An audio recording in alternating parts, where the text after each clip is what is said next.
Killed himself. I forgot a lot of one of y'all can look him up. Had a party every night, just doing it up. Killed himself because he thought that was the blessing from God. That ain't the blessing from God. God look at you like, okay, if I gave him too much, I know he's still struggling with this or she's struggling with that. They're going to kill themselves. So this is our protection, not to backslide from that. And it ultimately leads up to the crime. Go ahead. And I will not cause my anger to fall upon you. Yes, sir. For I am merciful, saith the Lord, and I will not keep anger forever. He's unmerciful now. I ain't gonna keep anger forever. You know what I'm saying? Like I say, he going through the time. I remember I can understand he kept saying vengeance is mine. You know, a lot of things that people do to us, we want to take that vengeance back out on them.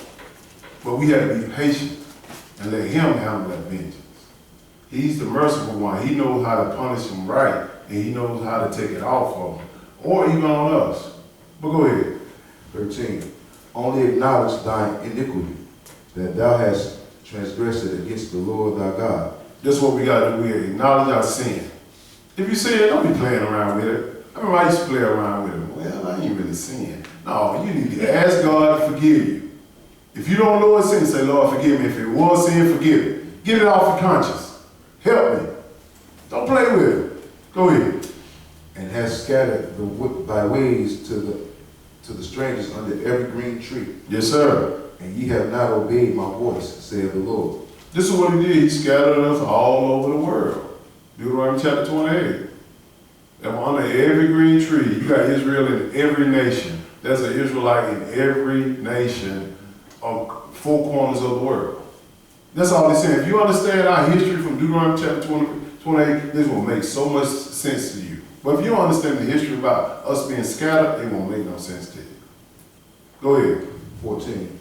Turn, O backsliding children, saith the Lord, for I am married unto you, and I will take you one of a city and 2 of a family, and I will bring you to Zion. He said, turn. Once you find the truth, turn from it. Because he's going to take you, one as a family, and bring you to a city. What city is that? Heaven? As most people in the world believe that we going to heaven. No, he's going to bring you to the great city that's in Zion, which is in Israel, Jerusalem.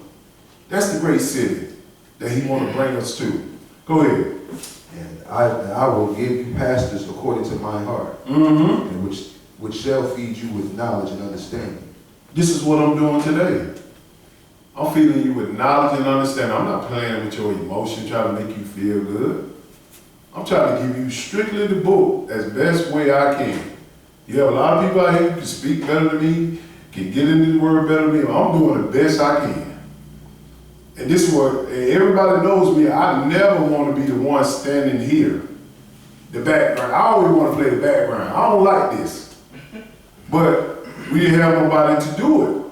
Every time an event would happen in anything, I never want to stand up and read for nobody. I never want to stand up and speak before anybody. But God said, you're going to do this, Moses. You're going to do this. I'm not calling myself Moses, but that's the way I felt. But he said, I'm going to give you pastors according to my knowledge. And the knowledge is what we're reading. So we won't backslide. We won't. You finished with that? We got one more. Go ahead. 16. And it shall come to pass where ye be multiplied and increase in the land. Yes, sir. In those days, saith the Lord, they shall say no more the ark of the covenant of the Lord. Neither shall it come to mind. Neither shall they remember it. Neither shall they visit it. Neither shall they be done anymore. What's the name? You tell our people about the Ark of the Covenant, they don't know what that is. The Ark of the Covenant, that Indiana Jones. That's where Indiana Jones got it from us, the Ark of the Covenant. They've been looking at you. The Gentiles know more about the Ark of the Covenant than his own people. He said, they don't even remember it no more. Why? Because they're sitting under pastors that don't have knowledge of him. They don't remember no more. That's why we go back and forth from the Old Testament, New Testament, because we got to learn our past so we can know what we can do in the future. So we won't make them same mistakes. So we won't backslide. Let's go to Jeremiah chapter 8 and verse 4.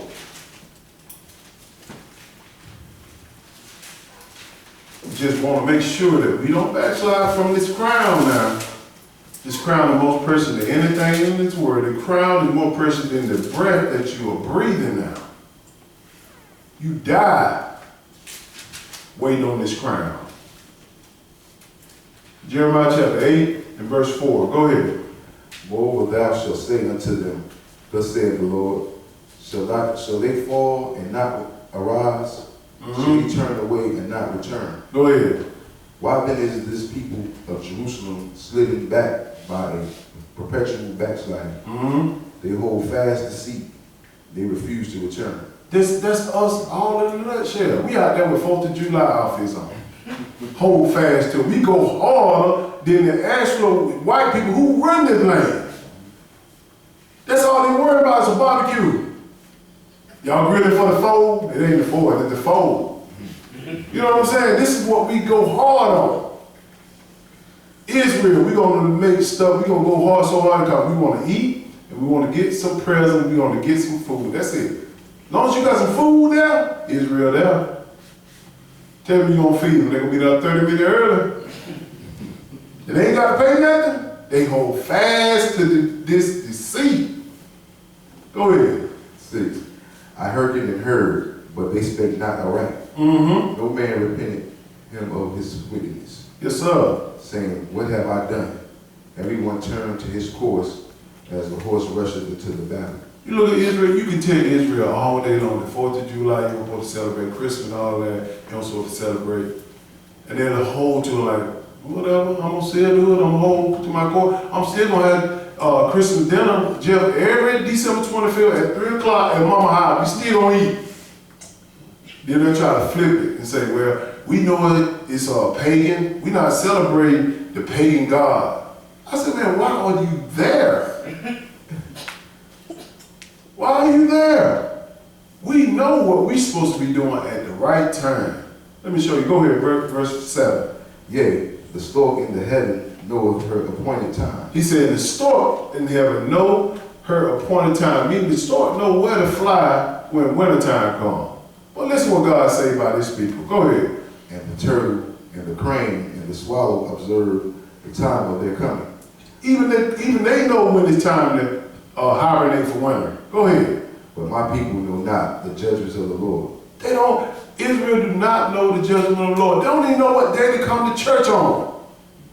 It's the 7th day. God said, I created the heaven and the earth in 6 days, and I rested on the 7th day. He rested. So why you ain't coming to church on the 7th day? The appointed time.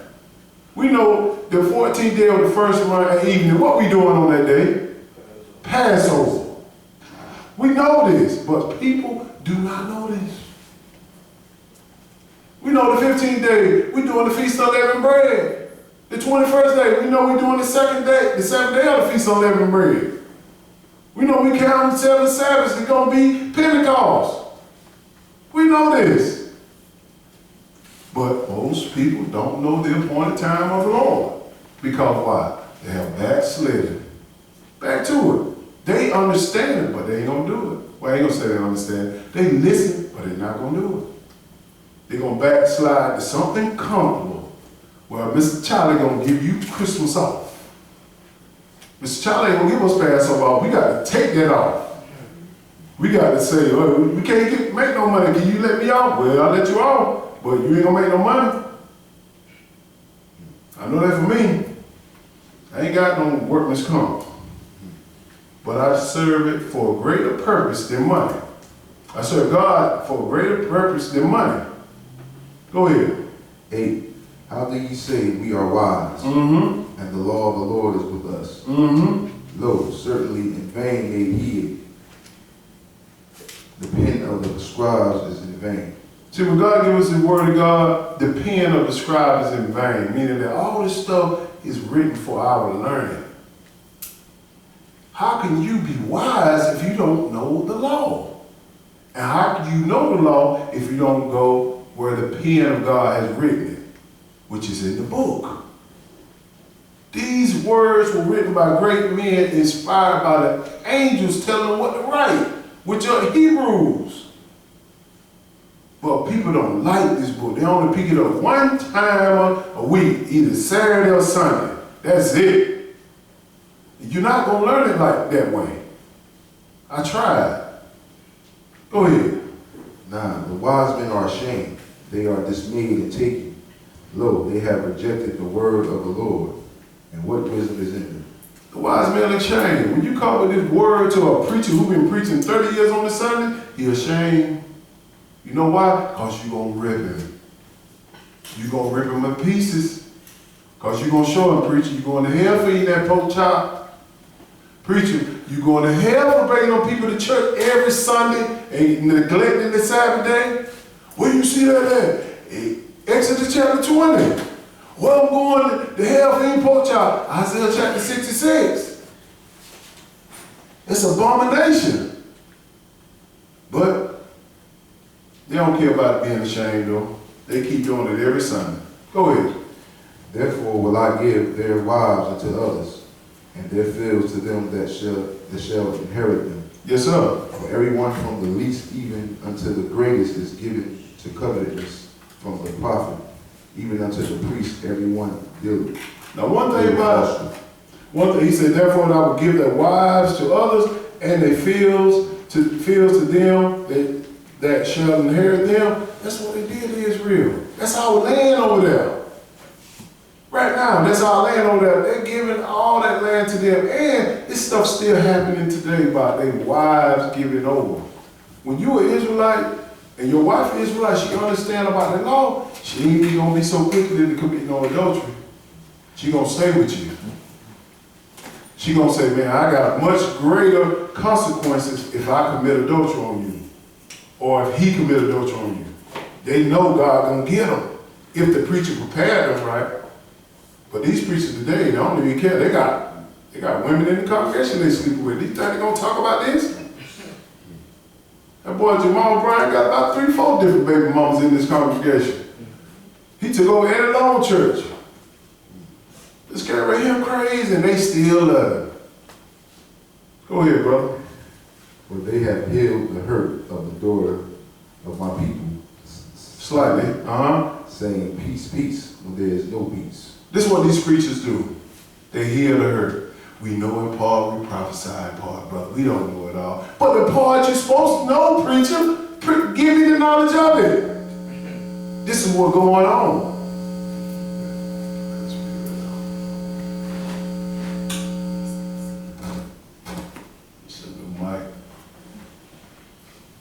This is what's going on. When the preacher is not wise and giving the word of God and know the knowledge of the word of God, he can't direct the congregation right. Ain't no fear there. Was there no fear there? Men and women were jumping in and out of bed, sleeping with whoever they want to sleep with, because there ain't no fear there. We finished with that? Yes, sir. Let's continue. Let's go to Luke chapter 9. Just want to give people a great example of when you walk with Christ, and when you walk with his word, don't backslide from it. And most of all, when he gives you the opportunity to walk with him, you better take advantage of it. I better take advantage of it. And he gives all these people in the Bible, he gives us an example of all these people that had that great opportunity. And they was riding with him for a minute until something popped up. To somebody who they respected a whole lot more than they respect Christ. And they said, well, I got to hold off on you today, Jesus. Okay. Let's look at something here. Let's go to Luke chapter 9, verse 57. This is Sunday preachers right here. These Sunday people right here. And some Israelites people too. I ain't gonna leave us out. We get this route too. When you know the truth, can't nothing take you from this Sabbath. You're gonna be here. Because you know how important it is. And when you backslide to the word, you almost backslide into the word. This is gonna be the characteristics of you right here. 57, go ahead. And it came to pass that as they went in the way, a certain man said unto him, Lord, I will follow thee whithersoever thou goest. Are you telling Jesus, I'm gonna follow you wherever you want me to go? Go ahead. And Jesus said unto him, foxes have holes and birds of the air have nests, but the Son of Man hath not where to lay his head. Yes, sir. Meaning that when I go to places, it's gonna be uncomfortable. Sometimes we might have to run at night because they're trying to kill us. We gotta go hide in the bushes. I mean, you look at all that when Jesus had this, he had to escape from people because they were trying to kill him before time. He just telling them, look, foxes have holes, birds have air, have nests, but the Son of Man have nowhere to lay his head. Meaning the situation he going to go through, it's going to be uncomfortable a little bit. So he got to get up out of Dodge. But listen what this man asked him. Go ahead. 59. And he said unto another, follow me. But he said, Lord, suffer first to go and bury my father. These are the excuses. When you learn the truth, follow me. Be here on the Sabbath day. Be here on Passover. Be here. And look what this man is saying. Oh Lord, suffer me go bury my father. I can take one Sabbath all day. No, they don't respect God's Sabbath day. You bury your dad on the Saturday. Hey, go do what you got to do. I'm coming to church on Saturday. You know, I might pay it for my mama, but my brother, no. Believe me, my mama pay. You better not be on no Saturday. I won't be there. Period. Go ahead. Jesus said unto him, let the dead bury the dead, but go thou and preach the kingdom of God. See what Jesus said? How can dead people bury dead people?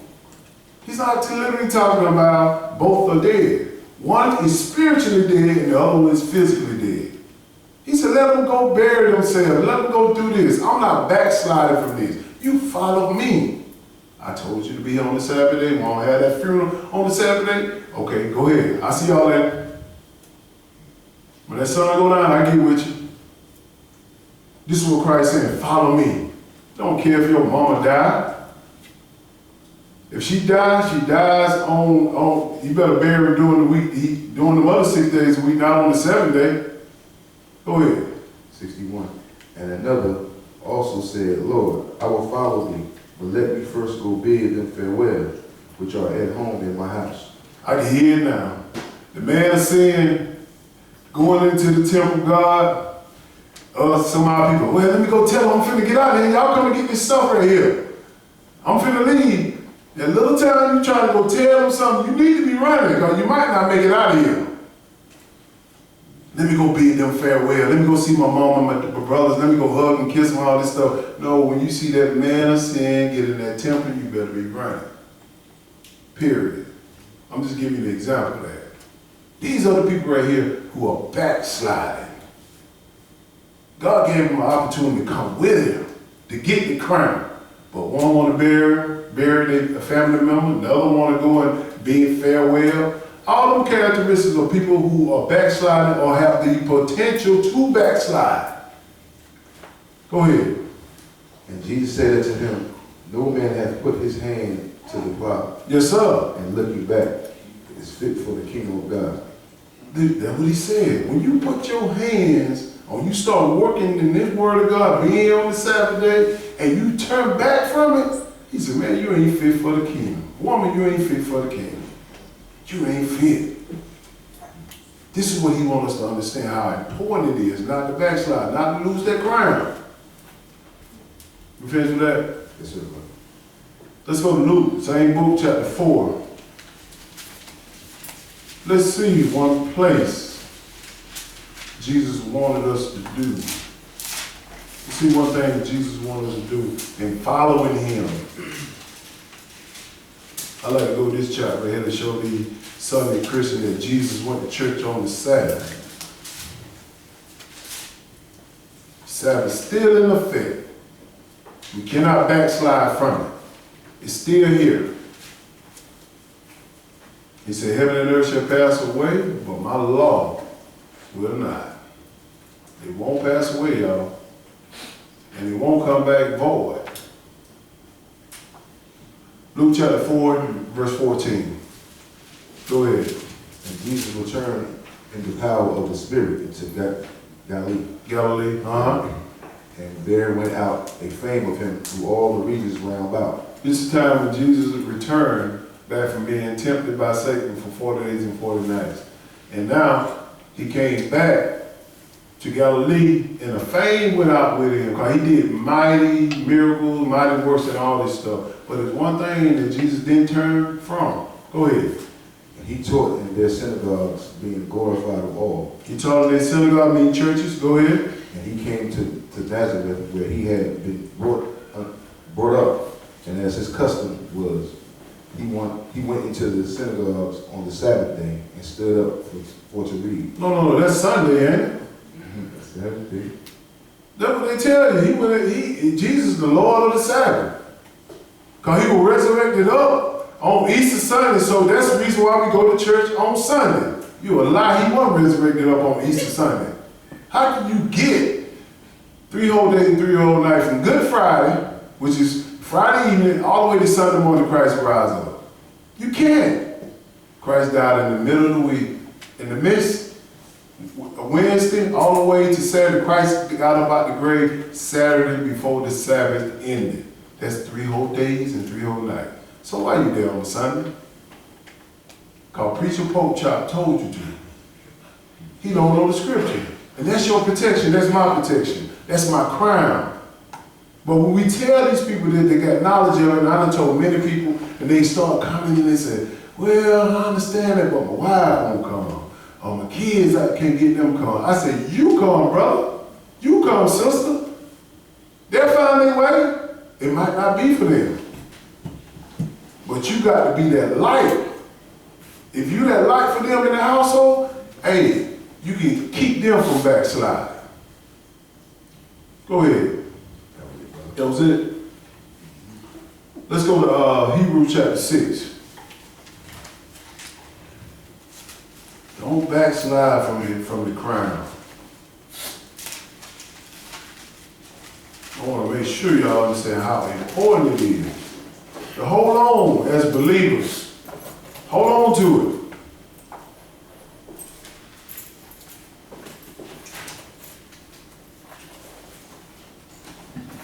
And we got to understand, we got to serve God when we are happy and when we are sad.